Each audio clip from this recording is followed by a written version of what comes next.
Olá, boa noite e a paz a todos, chegando para a meditação na Palavra de Deus, lendo no Evangelho de Jesus Cristo, escrito por João, no capítulo 4, versículos 35 a 38. Assim está escrito: Não dizeis vós que ainda há 4 meses até que venha a ceifa? Eis que eu vos digo, levantai os vossos olhos, e vede as terras que já estão brancas para a ceifa. E o que ceifa recebe galardão e ajunta fruto para a vida eterna, para que assim o que semeia como o que ceifa, ambos se regozijem. Porque nisto é verdadeiro o ditado que um é o que semeia e outro o que ceifa. Eu vos enviei a ceifar onde vós não trabalhaste. Outros trabalharam, e vós entrastes no seu trabalho. Esta palavra que vamos meditar nesta oportunidade, falando sobre missões. Missões como sendo a proclamação da graça de Deus em favor da humanidade, como ela é distribuída e repartida para a salvação dos pecadores. O texto nos conta que, numa certa oportunidade, Jesus entendeu que precisava deixar a Judéia e voltar para a Galileia.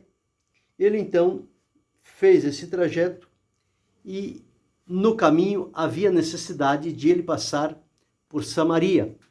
Samaria, nós entendemos que habitava ali, conforme o nome diz, os samaritanos. E entre samaritanos e judeus não havia comunicação, não havia acordo, não havia paz, não havia afinidade entre eles. Eles eram inimigos. Mas o Senhor Jesus não veio aqui para alimentar inimizade. O Senhor Jesus, quando veio para desfazer a inimizade que havia entre os povos aqui na terra. E Jesus, quando assumiu lugar na cruz do Calvário, com o derramar do seu sangue, ele desfez esta amizade e fez a união destas pessoas junto a ele. E aqui Jesus deveria passar por Samaria, e em Samaria tinha lá uma cidade chamada Sicar, e Jesus foi àquela cidade junto a uma herdade que Jacó tinha dado ao seu filho José. Algo que ficou ali como marco daquele tempo em que viveram Jacó e José recebeu aquilo como bênção, como tributo do seu pai Jacó. E ali estava a fonte de Jacó, uma fonte que no tempo de Jacó ela foi aberta, e esta fonte foi uma bênção para as pessoas daquele lugar, porque todos eles ali utilizaram-se da água daquela fonte. E quando chega este momento, já passado mais de 1000 e tantos anos, vem agora Jesus, e a fonte de Jacó ainda está lá no mesmo lugar, jorrando água, descedentando a sede daquele povo, e sendo ali um marco. E todas as pessoas iam àquela fonte para buscar água. Jesus foi àquela fonte e assentou-se ali, ficou por ali. E em dado momento veio uma mulher samaritana, mulher de Samaria, veio tirar água, e quando ela se aproxima para tirar água da fonte que Jacó tinha dado a José, o Senhor Jesus interpela ela e diz o seguinte: dá-me de beber. E ali começou então a conversa, uma samaritana e um judeu. E a mulher então diz o seguinte: disse-lhe, pois, a mulher samaritana, como sendo tu judeu? Ela reconheceu que ele era judeu. Ele também reconheceu que ela era samaritana. Mas Jesus não veio para alimentar a inimizade, ele veio para quebrar barreiras.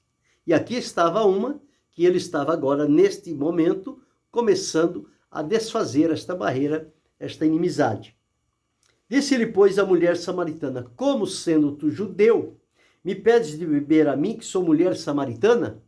Porque os samaritanos não se comunicam com os judeus.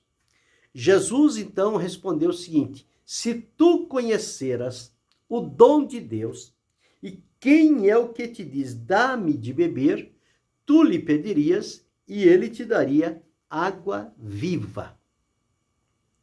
A conversa começou sobre a água, que a mulher precisava, era indispensável na vida dela. Jesus sabia disso. Por isso, Jesus começou falando de água, não falou de outra coisa a não ser daquela água. Então disse a mulher: Senhor, tu não tens com que atirar e o poço é fundo. É impossível, não dá para atendê-lo agora porque não tem com que tirar e o poço ainda ele é fundo. Onde, pois, tens a água viva? Esta água que o Senhor está prometendo, onde ela existe? Eu preciso saber onde é. Eu quero também desta água viva. E ela disse: és tu maior do que o nosso pai Jacó, que nos deu o poço, bebendo ele próprio, e os seus filhos e o seu gado?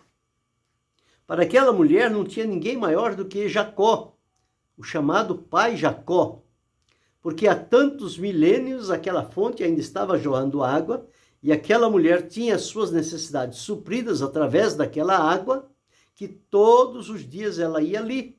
Ela ia num horário diferenciado por causa da condição, da conduta dela. As pessoas iam em horários mais cedo, quando o sol não estava causticante ou a pico, mas a mulher ia justamente no horário que ela sabia que ninguém estaria ali. Porém, neste dia, ela se surpreendeu, porque quando ela chega naquela fonte, está ali um homem sentado, um judeu está sentado. E ele então toma a iniciativa de conversar com ela. E aí começa a dialogar. Então Jesus respondeu e disse-lhe: qualquer que beber desta água, da fonte de Jacó, tornará a ter sede. Era a realidade da mulher, que todos os dias ela tinha que voltar à fonte para buscar água. Ela bebia água, mas tornava a ter sede, precisava voltar a buscar água. Então Jesus disse a ela o seguinte: mas aquele que beber da água que eu lhe der, nunca terá sede, porque a água que eu lhe der se fará nele uma fonte d'água que salte para a vida eterna. Então Jesus estava falando de uma água diferente. Não era a água dali da fonte de Jacó, que todos os dias precisava vir buscar, mas era uma água que Jesus ia dar às pessoas, e esta água ia fazer dentro delas, no interior de cada pessoa, uma fonte que salte para a vida eterna. Então, que água maravilhosa era esta? Então, isso despertou naquela mulher o desejo. E ela disse então, disse-lhe a mulher: Senhor, dá-me desta água, para que eu não tenha mais sede e não venha aqui tirá-la. Ela então interessou-se por aquilo que Jesus estava falando, oferecendo água viva, água que jorra para a vida eterna. E aí começa aquele diálogo. Jesus pede que chame o marido, ela diz que não tem. Jesus disseste com verdade, porque já tiveste 5 maridos e o que agora tens não é teu marido. E ela então começou a olhar para ele com expectativa, com encanto, porque agora Jesus se tornou um profeta. E ele disse que a condição daquela mulher, e ela disse: Senhor, eu vejo que és profeta.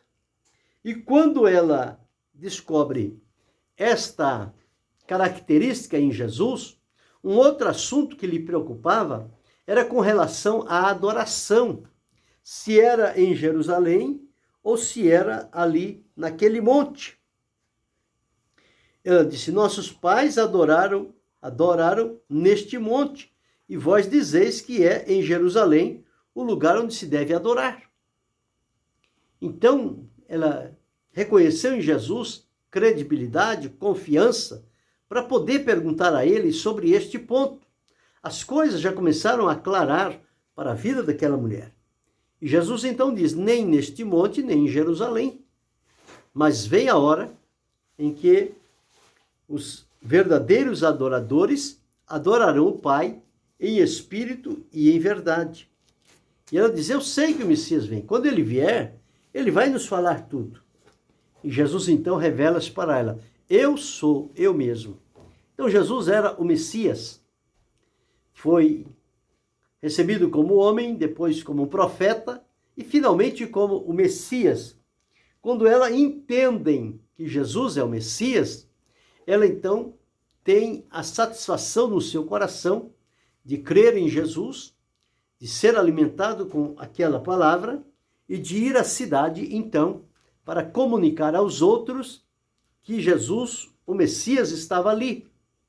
E as pessoas que conheciam aquela mulher, ouvindo o testemunho dela, creram no testemunho dela e foram até onde estava Jesus.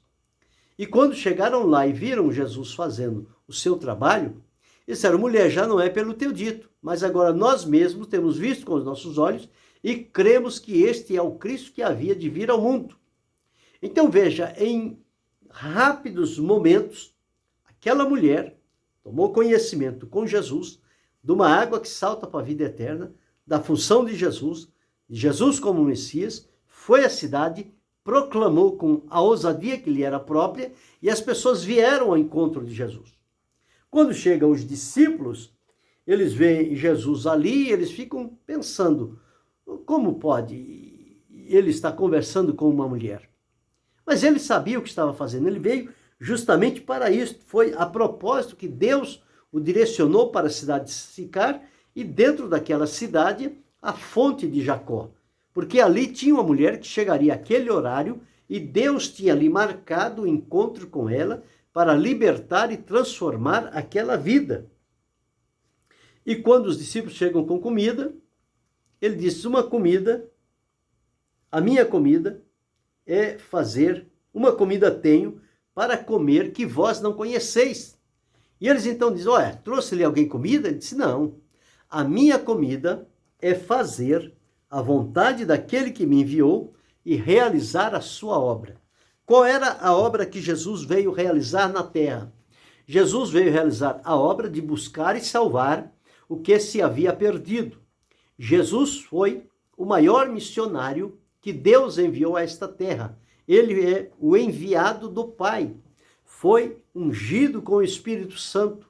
Andou por toda parte, pregando, ensinando, curando, realizando a vontade de Deus, alcançando vidas para o reino de Deus. E aqui nesse texto ele diz aos discípulos, não dizeis vós que há 4 meses até a ceifa? Eu, porém, vos digo, levantai os vossos olhos e vede os campos que já estão brancos para a ceifa. Ou seja, as vidas já estão prontas para serem colhidas, para serem levadas à presença de Deus, a colheita espiritual. Era isto o que Jesus estava falando aos seus discípulos. E ele disse, tanto o que rega como o que ceifa, ambos receberão galardão. E que nós fomos comissionados por Jesus para entrar num campo, para semear, para ceifar aquilo que nós não semeamos. Outros trabalharam naquele campo. E nós chegamos no tempo que Deus nos proporcionou para colher, fazer a colheita naquele campo. Foi isso que Jesus estava dizendo. E quando nós observamos sobre campos brancos para ceifas, fazer a colheita, isso desperta em nós o assunto relacionado a missões, a propagação do evangelho a todas as partes e a todas as pessoas, conforme o próprio Jesus deixou registrado quando Marcos escreveu o evangelho, dizendo que Jesus disse, ide por todo mundo, pregai o evangelho a toda criatura, quem crer e for salvo será batizado, quem não crer será condenado. E estes sinais seguirão os que crerem, e meu nome expulsarão os demônios. Pegarão na serpente, não lhes farão mal, beberão alguma coisa mortífera, e não lhes fará mal. Estes sinais seguirão aos que crerem, em meu nome expulsarão os demônios, falarão novas línguas, pegarão nas serpentes, e se beberem alguma coisa mortífera, não lhes fará dano algum, e porão as mãos sobre os enfermos e os curarão. Então, esta foi a orientação que Jesus deu para os seus discípulos, que eles fossem proclamar a obra de Jesus, a salvação oferecida pelo Senhor Jesus Cristo. E quando o Senhor Jesus estava para partir de volta para o céu, ele disse aos discípulos que eles ficassem em Jerusalém até que do alto fossem revestidos de poder. E lá no capítulo 1, versículo 8 diz: mas recebereis a virtude do Espírito Santo que há de vir sobre vós, e ser-me-eis testemunhas, tanto em Jerusalém, como em toda a Judeia, Samaria e até aos confins da terra. Esse o trabalho missionário é de levar a pregação do Evangelho, o ensino da palavra de Deus, a todos os povos, línguas, tribos e nações. Não fazer discriminação de nenhuma delas. Toda a humanidade é carente da salvação e precisa que alguém esteja disponível para ir a estas pessoas com a proclamação do Evangelho, porque os campos estão brancos para a ceifa. É hora de fazer a colheita. É hora de recolher os frutos para o reino de Deus. Os frutos, como Jesus disse, para a vida eterna, através da salvação. Então, quando nós observamos assim, nós vamos entender que missões é ir à colheita. É saber que tem um campo já preparado para ser colhido. É como a fruta, a árvore frutífera, na época do ano, ela floresce e depois dá o fruto, e quando chega o tempo, é preciso fazer a colheita, senão vai se perder todo o fruto. Então, vai lá as pessoas necessárias para fazer a colheita, para acomodá-las direitinho, levá-las ao depósito, colocá-las no mercado, para que seja vendida e as pessoas possam aproveitarem-se daquela fruta. Se deixar passar o tempo, ela vai cair, ela vai apodrecer. Mesmo assim, o Senhor Jesus disse que os campos estão brancos para a ceifa. Se demorar muito a ir aos campos brancos e colher os frutos que lá estão preparados à luz da palavra de Deus, pode ser tarde demais, eles poderão se perder.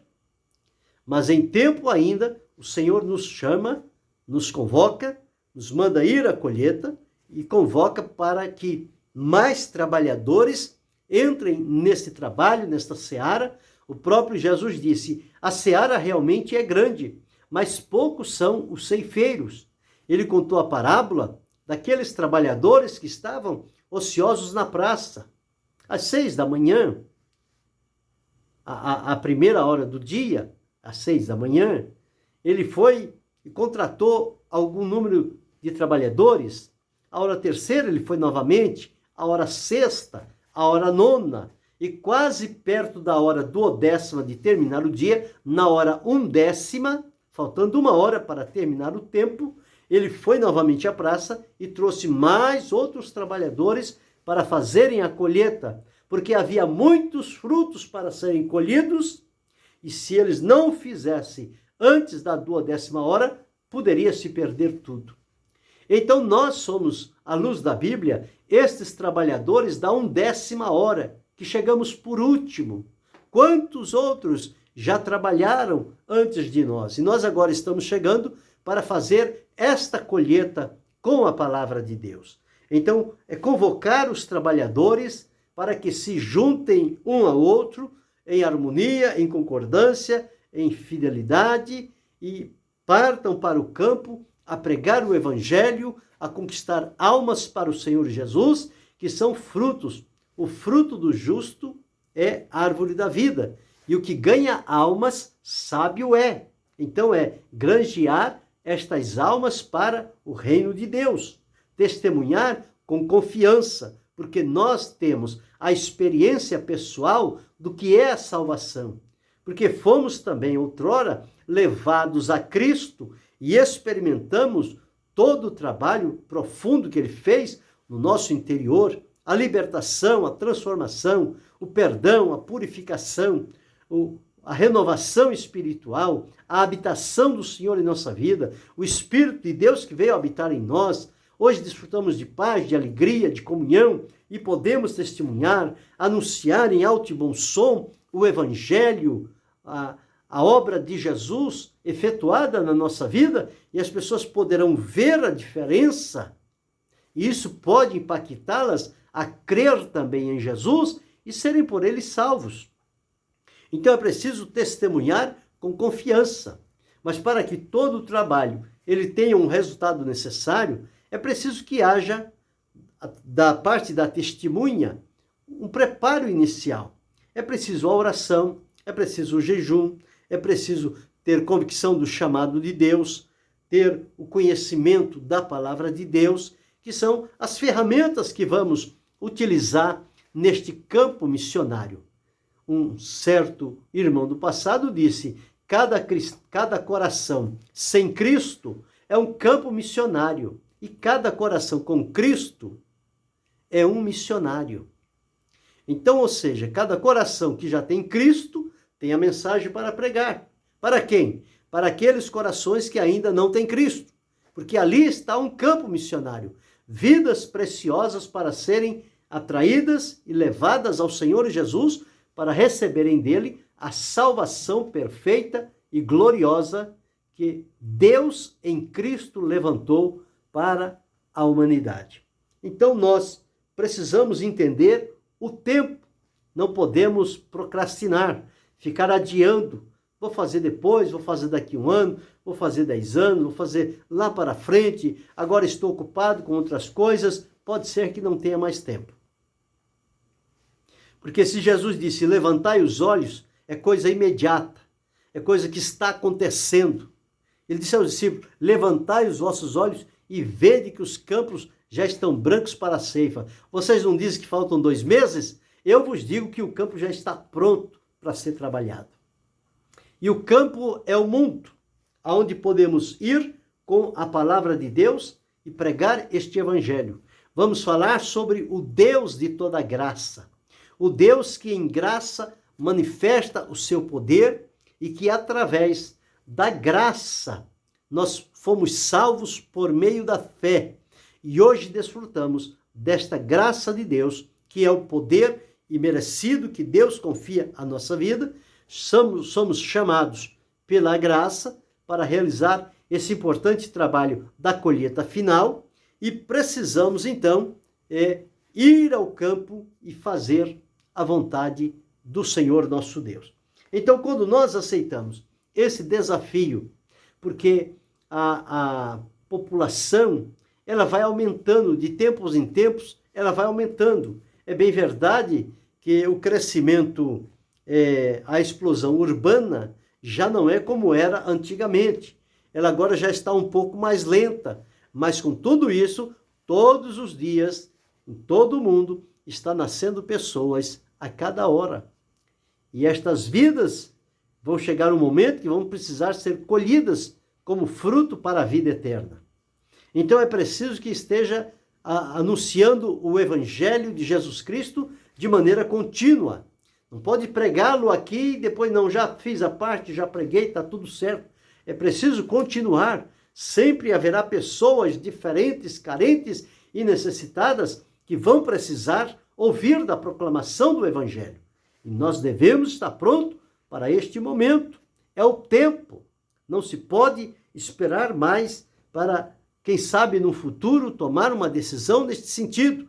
Mas nós já estamos no alvorecer, ou seja, no findar do tempo da graça de Deus, e não podemos mais deixar para depois. Pode ser que a porta se feche e não tenha mais nenhuma outra oportunidade. Então, enquanto há tempo, enquanto há oportunidade, enquanto a graça de Deus está sendo dispensada a cada um de nós para nos capacitar e habilitar a fazer a vontade do Senhor, nós devemos ter a disposição de ir. Devemos ter a graça de Deus movendo o nosso coração e a nossa disponibilidade, e como tributo de gratidão por aquilo que Deus fez por nós, nós precisamos agora ir e alcançar outros, e falar e anunciar, e que vidas venham a Jesus. E eles só virão quando ouvirem a palavra. E o apóstolo Paulo, escrevendo a carta aos Romanos, no capítulo de número 10, versículo de número 15, ele deixou escrito as seguintes palavras. E como, versículo 14 e 15, como, pois, invocarão aquele em quem não creram? Como é que elas vão invocar em quem não creram? Como crerão naquele de quem não ouviram? E como ouvirão se não há quem pregue? E como pregarão se não forem enviados? Então, à luz da palavra de Deus, para que as pessoas invoquem ao Senhor, é preciso crer nele. Para crer nele é preciso ouvir falar dele. Para ouvir falar dele é preciso que alguém pregue. Para que alguém pregue é preciso que seja enviado. Então é um ciclo, é um caminho. A pessoa é enviado, ele vai pregar, outros vão ouvir, vão crer e finalmente vão invocar o nome do Senhor. E todo aquele que invocar o nome do Senhor, diz a Escritura Sagrada, será salvo. Então, missões é um trabalho importante de levar a palavra de Deus para um povo carente, necessitado, pecador e perdido, para que ele em tempo ainda se arrependa dos seus pecados, através da ação do Espírito Santo na vida dele, venha a Cristo, seja salvo e liberto, esteja preparado para encontrar-se com o Senhor Jesus. Então, é aceitar o desafio e não baixar as mãos e nem fechar os nossos lábios diante de uma necessidade tão significativa como a que temos. A seara é grande. O Senhor Jesus disse, os ceifeiros são poucos. Então é preciso que mais pessoas se despertem, se encorajem, se levante. Hoje, você pode ser despertado, encorajado, animado e se dispor a fazer parte deste importante trabalho que é colher os frutos para a vida eterna, ganhar almas para o Senhor Jesus Cristo. Então, quando somos enviados, sustentados por Deus, amparados pela oração dos salvos, o Espírito Santo, dirigindo a nossa vida, vai trazer resultados positivos para a glória do nome do Senhor nosso Deus. Então, é necessário ir. Não é esperar, não é tempo ainda vai ter muito tempo. Não vai ter muito tempo, não. Nós precisamos ter a consciência de que o tempo está terminando, as horas estão se findando.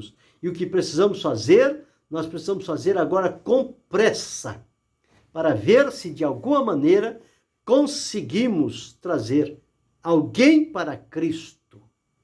E que estas vidas sejam transformadas, libertas e salvas pelo Senhor Jesus. Só assim nós poderemos nos dar por satisfeitos diante da presença do Senhor, porque Ele nos deu este encargo, nos permite permanecer na terra com esta única finalidade de ser a sua testemunha, de pregar a sua palavra, de ganhar almas para o seu reino. Então este é o trabalho que nós precisamos fazer e não podemos de maneira nenhuma nos descuidar, porque podemos perder o ânimo, o prazer, a alegria, a disposição, perder a comunhão e as coisas vão ficar difíceis para o nosso lado. Mas enquanto estamos ativos e dinâmicos na presença de Deus, continuemos trabalhando, granjeando almas para o Senhor, para que o nome dele seja glorificado e para que vidas sejam libertas da condenação eterna e recebam de Deus a vida eterna.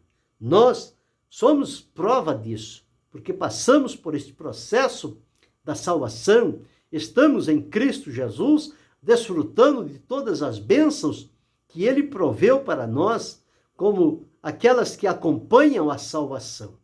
E há vidas que não têm este conhecimento. Precisa ser levado a eles a palavra de Deus, para que eles então possam, ao ouvir, entender e compreender, tomar a decisão certa de vir a Cristo. E então engrossar o número dos fiéis na fileira dos salvos que vão para a glória celestial, ao encontro maravilhoso com Jesus. Eu desejo ir até o fim, servindo com alegria, com paz, com dedicação, com amor, procurando, dentro do possível, granjear alguém para o reino de Deus. Que você também possa ter essa disposição de colocar-se à disposição de Deus para ser um instrumento para que outras vidas, através do teu testemunho, possam vir a Cristo e receber dele a salvação. E juntos iremos até o fim. Para Deus diz, tu, porém, vai até o fim. Mas aquele que perseverar até o fim, esse será salvo. A promessa maravilhosa e gloriosa de Jesus, que é válida para mim, para você e para tantos quantos ainda hão de crer no Senhor Jesus e serem colhidos como frutos para a vida eterna.